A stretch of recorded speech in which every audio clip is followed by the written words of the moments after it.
The following video you are about to watch was recorded during a TikTok live video. I encourage you to check out my TikTok channel and follow me if my content interests you. My name on TikTok is Midnight Highway TikTok, all one word, and there is no "the" at the beginning. Just Midnight Highway TikTok. Founder of the Midnight Highway. I've been saying I was going to come on here for a while and do a live video. This is actually my first one. Um, I'm going to start out by giving you guys and girls a little bit of my background and, so you can understand me more and stuff like that. Well, right now, I'm 43. I'm about to turn 44 in August. I was born in 1979. I've always been like drawn to the paranormal like forever. I mean, as a kid, I was watching Scooby Doo. I was just always interested in that. And then there was I have it in one of my videos on here, but there was I was 5 years old. Okay, there's a lot of things that happened to me when I was five. It's weird. Like I said, I'm about to be 44, and I can remember this stuff like yesterday. Um, I remember, like I said, I was 5 years old. I lived in East Liverpool, Ohio, and I remember we lived in this trailer, and we had like a really, really big yard. And my dad was out there, my mom was out there. It was, pretty much dark. It was dusk, but just getting dark. And I remember they were like looking up at the sky with binoculars and stuff. And I was like, yeah, I was so small. I was like, "What are you guys doing? What are you guys doing?" And they're like, "It's UFOs. It's aliens." And I'm like, I didn't know what it meant. I'm like, "What do you mean? What do you mean?" And they gave me the binoculars, and I looked up, and I did see an object. I'm so small. I just thought it was a plane. But my dad's like, "No, no, that's not a plane. That's aliens. That's a UFO." And I remember asking him, I was like, "What's a UFO? What are aliens?" And he's like, "They're people, but they're from other planets, and they're visiting our planet." It didn't really impress me at all. You know what I mean? I was just young. I wasn't really into it. But it was getting, like I said, it was getting late. So I have a twin sister, Jamie. So my mom brought us back to the trailer, put us in bed, and they went back out there. I mean, they were smoking joints. It was time to just relax. The kids are gone. But I was, and what I say is true, guys. Right hand of God. I mean, on my soul. I was laying in bed at 5 years old. I could not sleep at all. And I remember getting up out of my bed. Okay, I got up out of my bed, and for some reason, I walked right to the door to go outside. Now, keep in mind, where my parents are, I had a huge yard, so they're like a football field away. So I remember I opened the door up, and I mean, there's no other way to say it, but there was a little creature. Um, it's exactly what we call the alien grays. It looked just like that, but at the time, I didn't know. And I remember speaking to it, and it was speaking to me, but we weren't talking. It was like mind to mind. It's very weird, very bizarre. And it was just really positive vibes. Like there was nothing bad about it. I don't even know what it was. And and that was it right there. So I don't remember anything after that. I must have went back to bed, but that was real. That wasn't a dream. That wasn't people pulling a prank on me. There was a little guy in my door on my trailer. But I got no vibes that he was evil. I didn't get scared. But my brother was there too, yeah.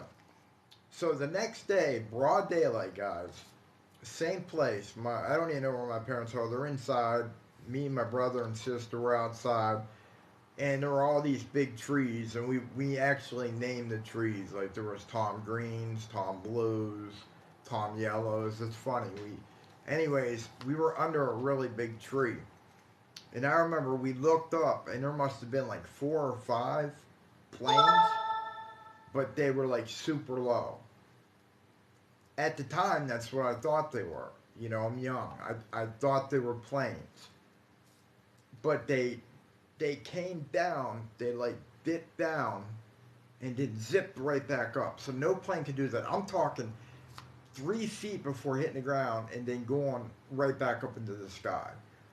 And like at one point when it came down, it like slowed down, and I swear to God, man, it was like I could reach out and touch it. There was no windows in the craft. I couldn't see anything. But they're aliens. Now I know what it was. That was UFOs. Now broad daylight though. Now we were in the country, but broad freaking daylight that happened. And I remember we were so entertained, and we were laughing and we were giggling, and the more we laughed and had a good time, the more and more they interacted with us. I don't know how it ended. I can't remember, but obviously they went away. But me and my brother were so moved by what we had witnessed, and we knew there was something in our minds. We knew that they were from space. We knew that it had to do with the aliens or the UFO that we seen in the sky with the binoculars, and then that little dude that came to my door. So we knew they were aliens. We knew they were from space at this time. So me and my brother, like a birthday had just happened or something, and there was tons upon tons of floating balloons full of helium. So me and my brother had this idea, and we walked outside. We got every balloon that we could possibly get, and we tied them to a chair. And what we were going to try to do was, hopefully, those balloons would have lifted us up into space, and we could see our space buddies. But obviously that didn't work, but we did that. But I'm gonna fast forward here too. I mean, there's some dark stuff I'm gonna tell you guys that that I don't tell a lot of people. But I'm here to introduce myself, let you know who I am, my background. Um, there was, I'll tell you one thing. There was one time I was in second grade, and me and my sister, we had bunk beds. She had the top one, I had the bottom one. And there was a door that led to another room. And then there was a door to the left that would have went into our living room, and then if you would have went right, you would have went to my mom's or mom's. But my dad works night term, okay, so he wasn't there. And I woke up, something woke me up in the middle of the night, man. It,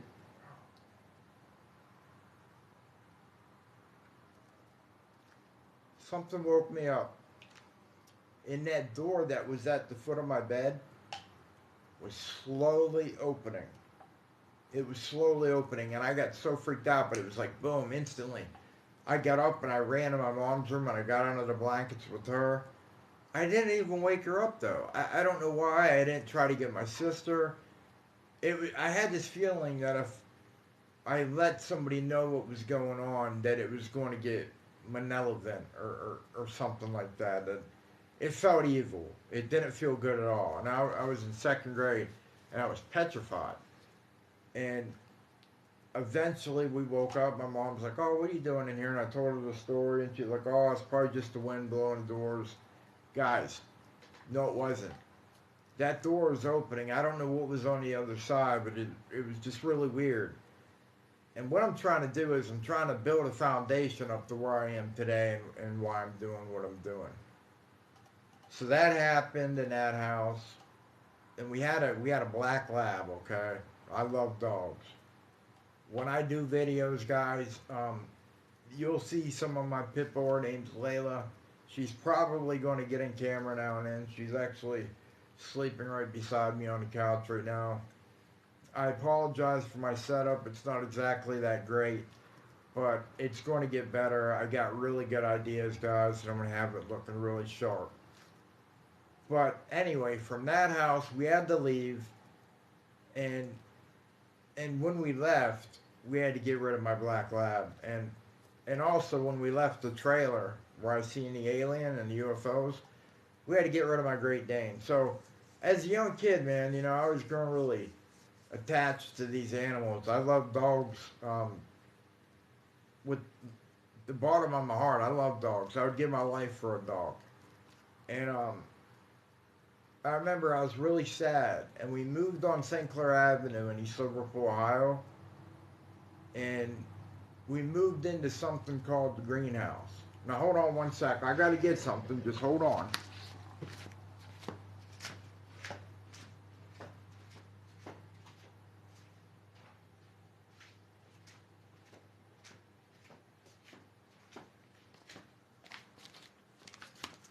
Alright, I'm sorry about that, guys. I should have had this with me. Like I said, this is my first live, so there's going to be errors. But anyways, we had to get rid of my lab, and I was really sad. I remember going to the dog pound. It was me, my dad, and my sister. My lab's name was Blackie. And when they took him away, like he was dragging his legs, man. Like he didn't want to fucking go, or excuse me, he didn't want to go. And that broke my heart.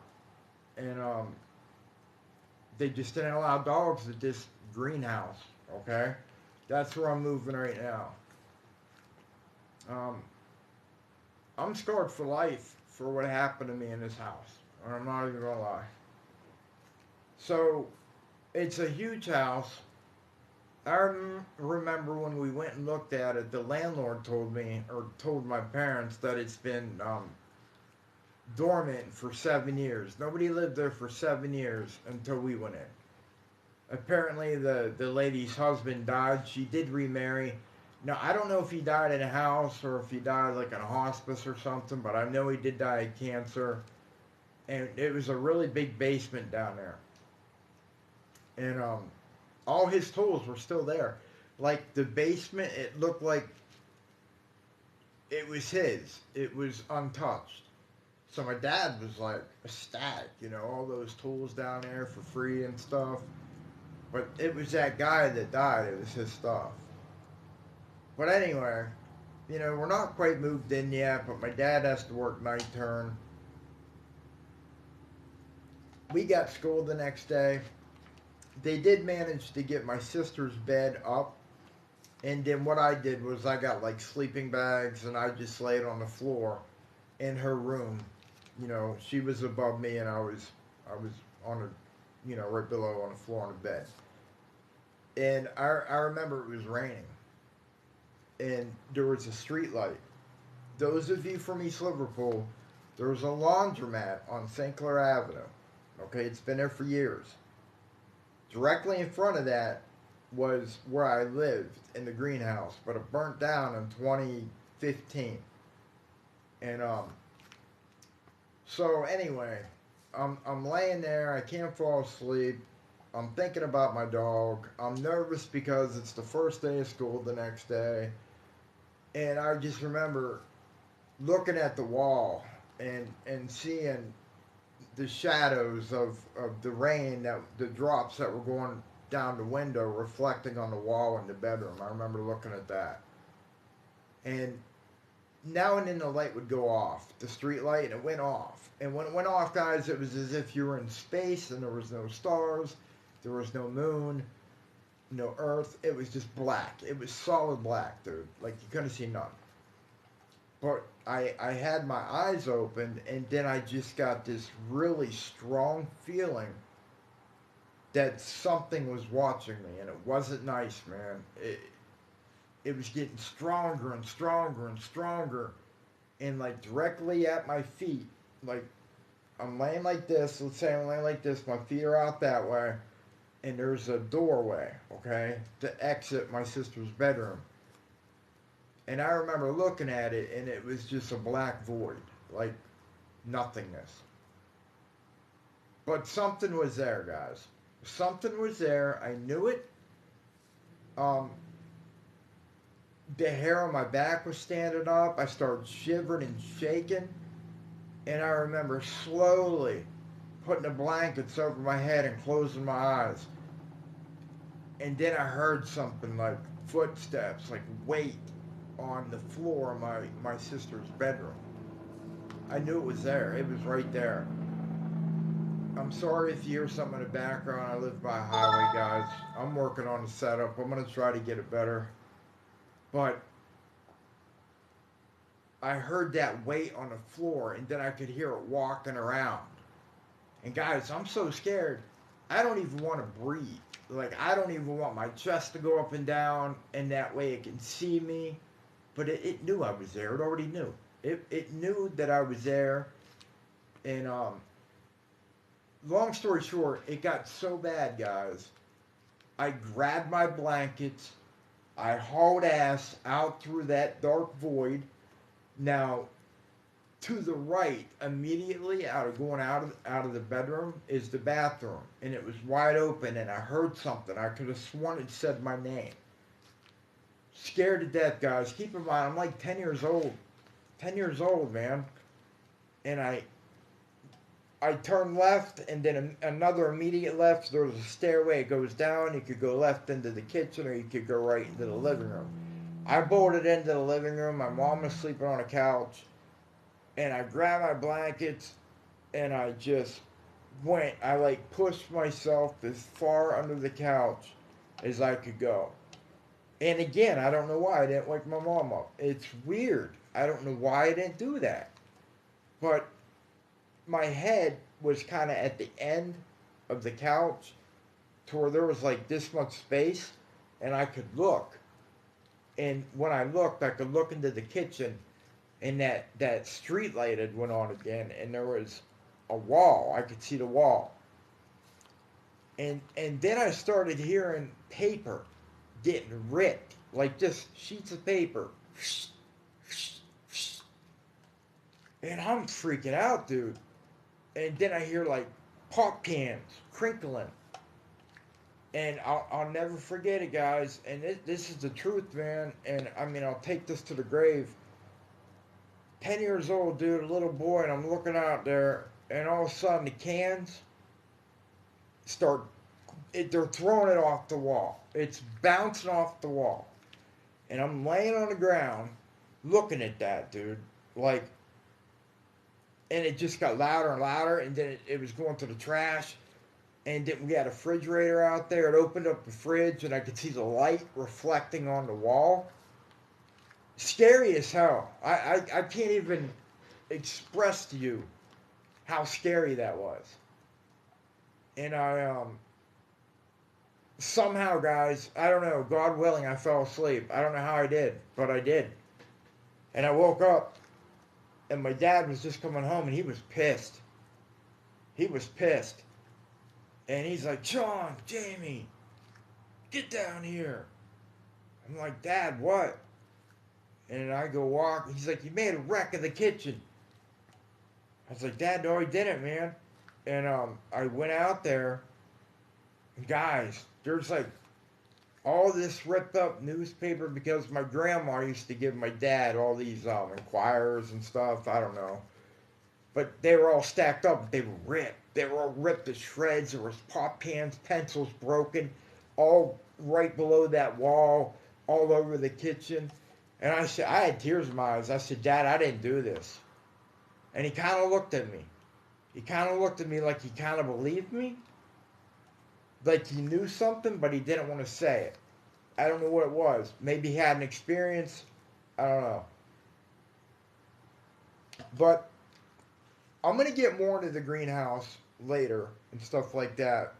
Like, guys, this was an everyday thing. Like, my mom would work like 3 to 11, like 3 p.m. to 11 p.m.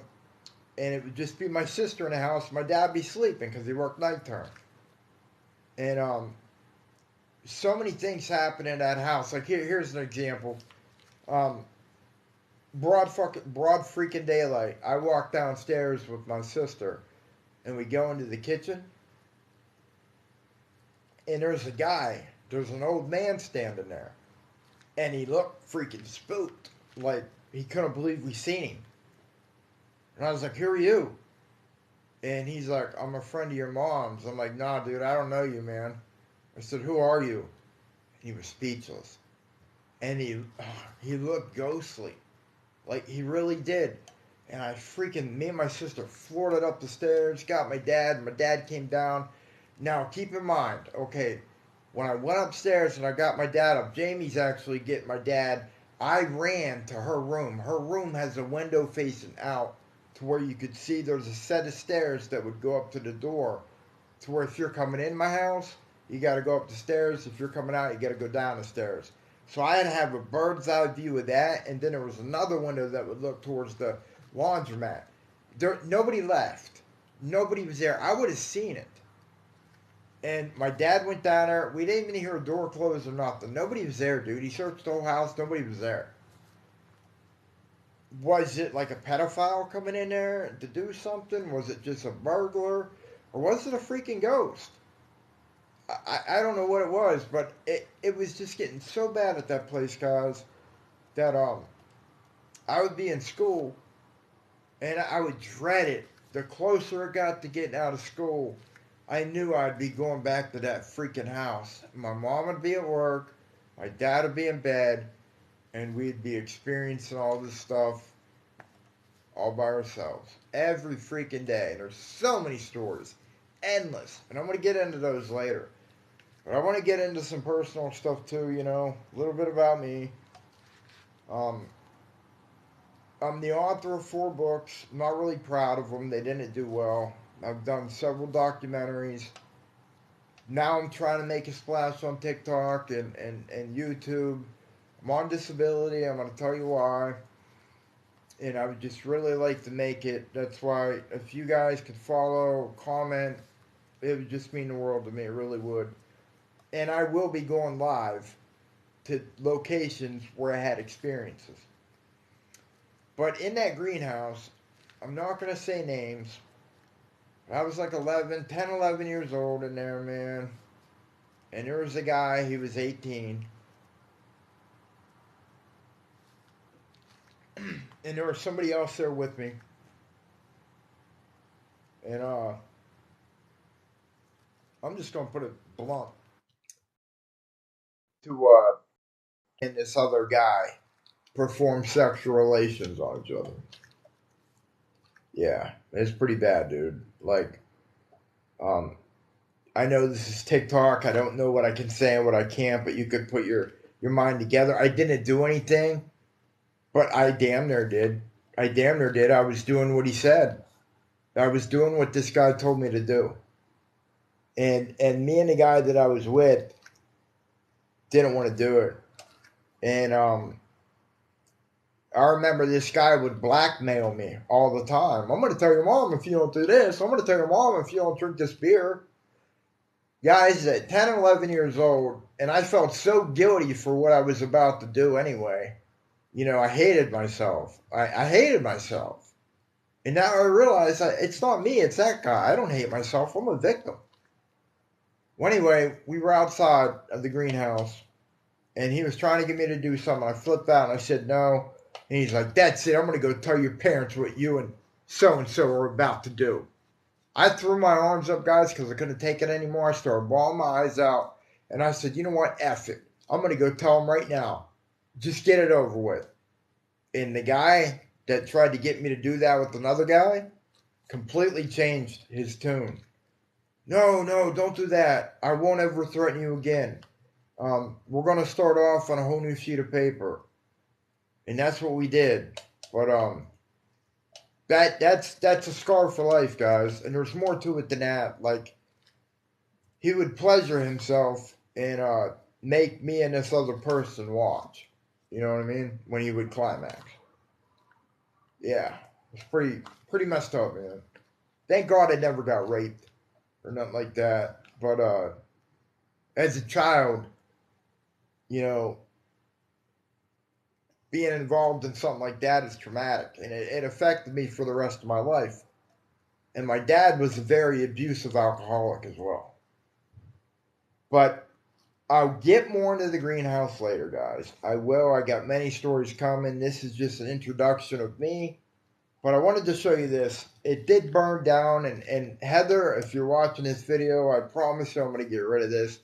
I've been saying I'm going to get rid of this forever. Went to the greenhouse, and I walked all through it, and I knew exactly what room I would have been in. Like, it's just a foundation house, completely burnt down. But I took this, a brick, that was a part of that house. I don't know why. But when I got older, too, and I started paranormal investigating, I met a lady online on Facebook, and she lived in that house. And she was going to let me, she was going to let me go in there and investigate for a whole night. I was thrilled.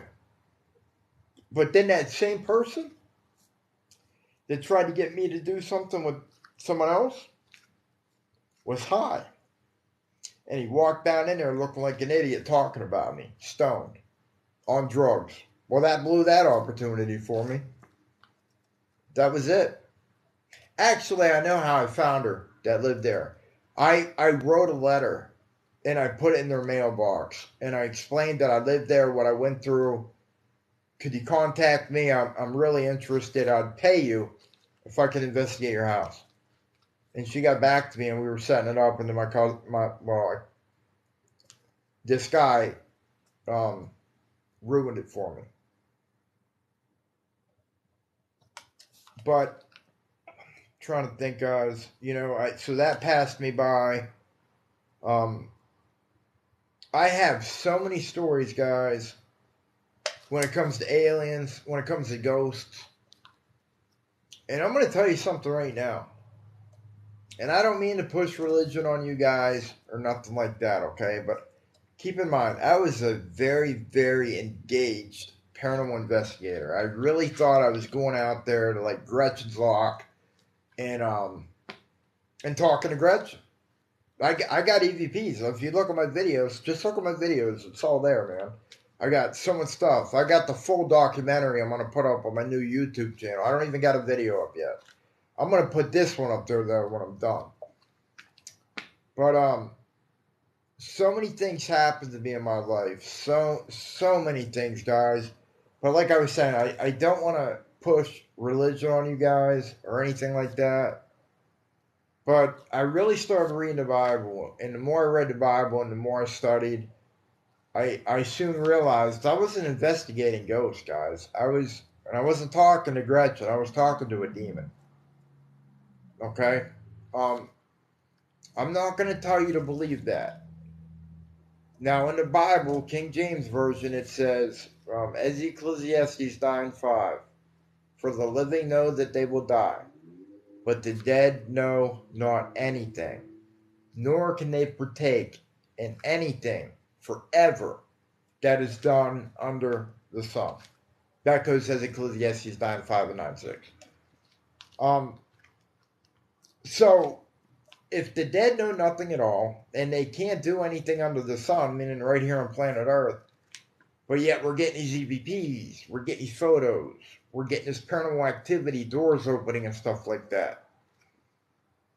What could it be? If the Bible's right, they got to be demonic. They got to be demons. I don't believe that there's ghosts anymore.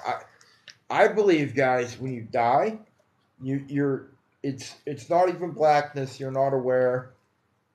If you've ever had surgery, I've had many. I believe our death would be like that until resurrection, and it states in the Bible that as well. About my health, real quick. When I was 16 years old, I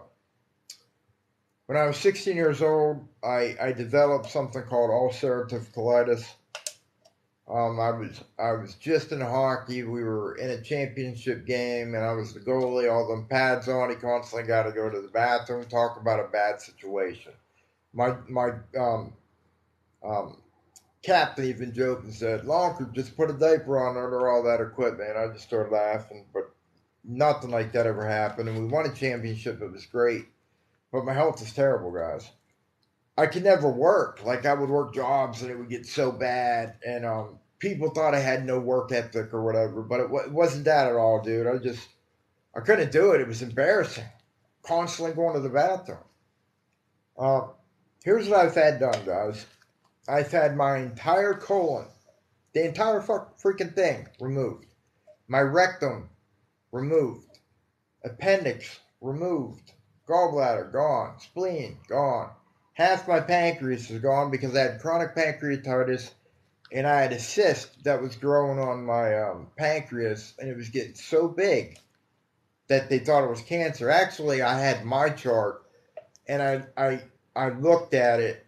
Man, it scared the daylights out of me because it says possible or not possibly, something along the words of it's probably malignant, okay, meaning cancerous.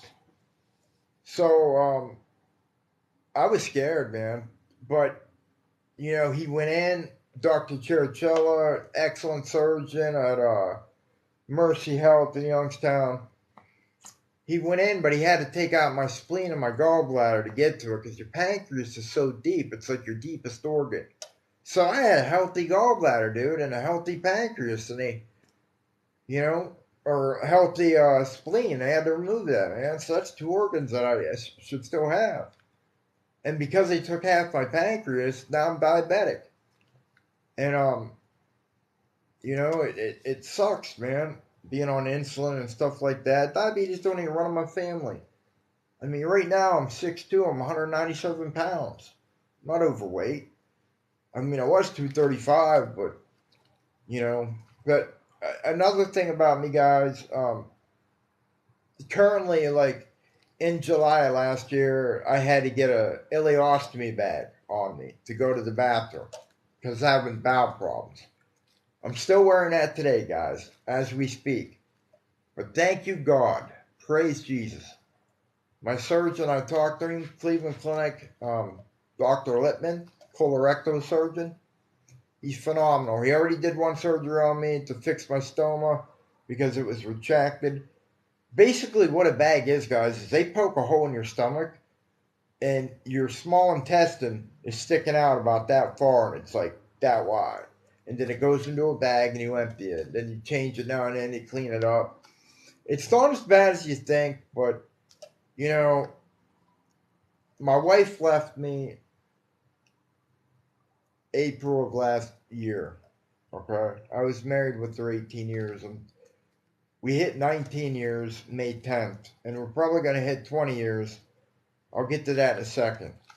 But anyway, my surgeon, I got a surgery coming up within a month or two, and they're going to take the bag off, and I'm going to be normal again. Thank God, guys. Do you know how embarrassing that is to try to meet a female and explain I wear a bag of shit? You know what I mean? It sucks, dude. And get this. New Year's, I went to a girl's house, okay, in Wheeling. Very nice lady. Her name's Stephanie. I went in her bathroom to use the bathroom, guys, and my freaking bag fell off and everything went everywhere. You want to talk about embarrassing? Yeah, I'm scarred, dude. Mortified. And explaining to her what happened, she was so nice, but that was freaking embarrassing. So I can't wait to get this thing off. But I have to have it to live. I'd be dead. But anyway, I went through so many surgeries, guys. I got addicted to pain pills, benzos. I never did heroin. I never shot up, snorted, meth. Not like that, but I was really abusing prescription pain pills. And yes, I would buy them off the street. So my wife got sick of it, dude, and she left me. I was in the hospital. I had blood clots in my lungs, probably because of the COVID vaccine. I heard about it, and then I get them right after I get that freaking COVID vaccine. Well, anyway, I'm laying there, and the security guard comes up, and he says, Sean, here's a letter from your wife. I'm like, that's weird. Guys, it was a freaking Dear John letter. She showed me a picture of my dogs in the back seat of her car on the way to New York. She left me. So I'm in the hospital. We were living out of a hotel. I was homeless at that point. Right then and there, I was homeless. Um, crushed, crushed. Like I can't even express how dominated I was.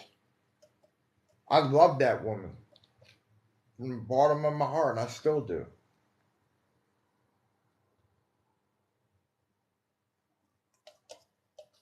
But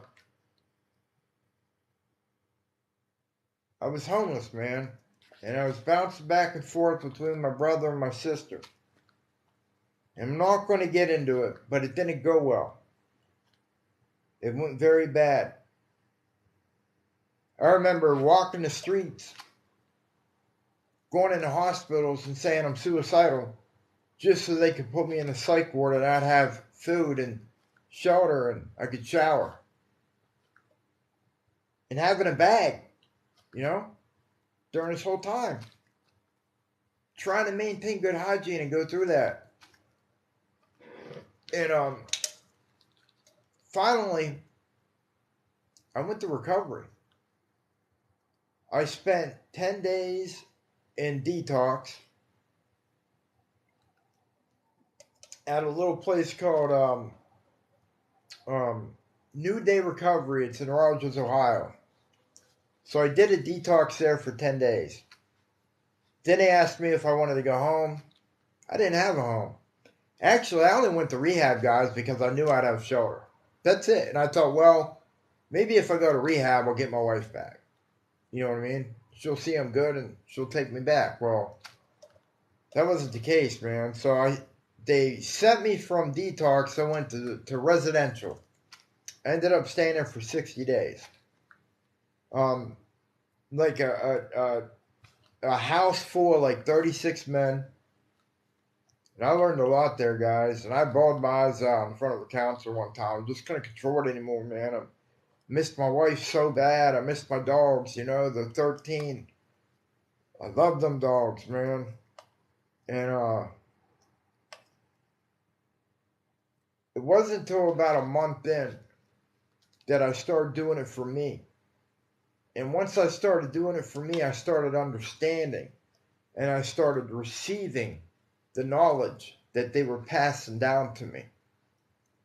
So after I went 60 days in recovery, I shipped on out to 2 more months in a sober house. Okay? Now, guys and girls, I have my own apartment. I'm single. I hope I'll find love one day. I don't know, man. I'm knocking on 44, you know what I mean? You know, it's slim pickings for me, dude. You know, I had to get my teeth taken out because I had ulcerative colitis and was rotting them out. And it just hurt, dude. So I just got them removed. They gave me dentures. I was self-conscious with them. Couldn't wear them. And they didn't fit right. I couldn't talk right. So now I'm talking. I think I sound all right with no teeth. I try. I used to do FM radio. I did a lot of FM radio without teeth. But guys, I got my own place now. I adopted a pit bull from Columbiana County Dog Pound. Her name's Layla. She's in my videos. You can check her out. I'm sure sometimes she will appear on camera when I do these. But guys and girls, what I'm going to do is I'm going to do a lot of lives, okay? And these lives are going to be at these various locations where I had these experiences. I'm not going to conjure out ghosts anymore. I don't do that. I'm a Christian, okay? I don't do that anymore. It's probably not even good to go into those scenarios. But I feel I have to show you and explain to you what went on and let you actually see it. And if something happens, it happens, you know? But I'll tell you one other quick story before I let you guys go. And please, guys, like I said, I'm on disability for what I'm doing. I can't do anything physically. Like, I'm shot.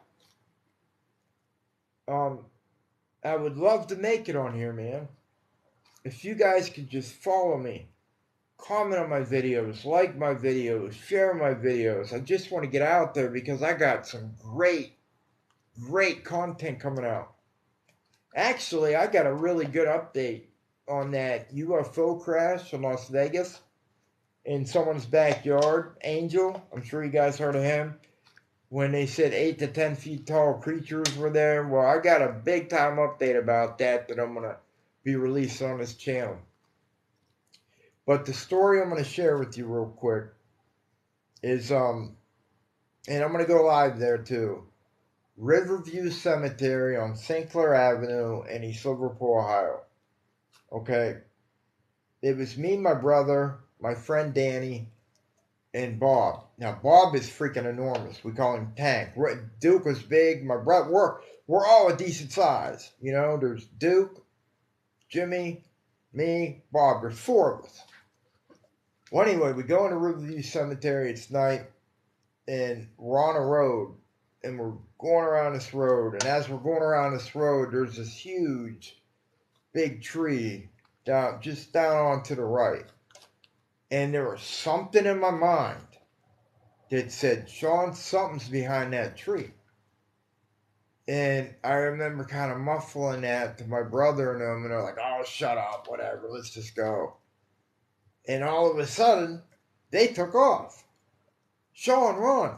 I didn't know what was going on, and I looked.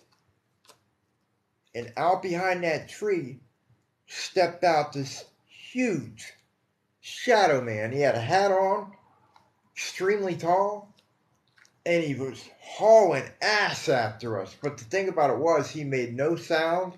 It was as if he was on ice skates gliding towards us, but you didn't even hear the ice. There was no sound whatsoever. But he hauled ass after us. And I remember turning around, hoofing it. Down over a hill, there's a tree line, then there's St. Clair Avenue, which is a road, and then you cross the street. And as I got to the tree line, right before I got to the road, my brother yelled out, Sean, it's right behind you. I didn't look back, guys. I did not look back. And I didn't even look for a car, and I hooked it right out on St. Clair Avenue. And when I did that, I went right out in front of a cop. And that cop never even stopped. They didn't slow down. Nothing. And we gathered up. Like, we all split up. And, like, it went into another neighborhood. But somehow we all got back together. Shared the story. Couldn't believe it. Walked home. I got tons of stories about that freaking graveyard, guys, and I got millions of stories about the greenhouse. So many more stories as well. Great videos coming up, guys. Please follow me. My YouTube channel, the link it's in my profile or something. It's on TikTok. You can find it. I don't have no videos yet. This video will be posted there, but I'm actually working on a full documentary for that. I'm gonna have like really long videos on my YouTube. But I hope you guys and girls enjoyed that. That's me right now, guys. I'm completely open-minded. I'm laid back. Can't wait to get this ostomy reversed. I'm happy now. I'm independent. I'm drug-free. I'll be clean 1 year, September 15th. I'm just happy, man. I'm independent. I love where I live. I don't like the town. There's a lot of druggies there. I mean, like when I would get scripts at Rite Aid and you carry the Rite Aid bag home, I've had 2 occasions people ask me, you got anything good in that bag? The first time I said, well, unless you're a diabetic, not really. Second time, it kind of pissed me off. And I said it was none of your business. But it's dangerous here, guys. It's dangerous. And the world of the paranormal is real. It's real. It's real, guys. And maybe one day I'll come on here and get you guys and girls to pop up on video and we can talk to each other. You can tell me your stories and I could tell you a little bit of mine. You know, we can converse. You know, we'll take turns. However many are in the chat room, one at a time. We'll bring you on and we'll converse. But I will be doing more podcasts, guys. Like I interviewed Carmen Reed.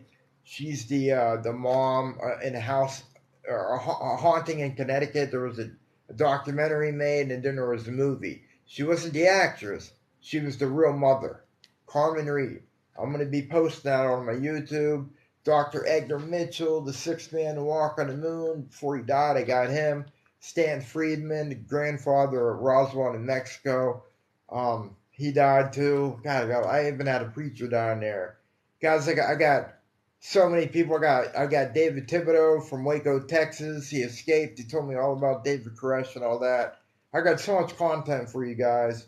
Follow, like, share. I really hope this was alright, guys, and you enjoyed it.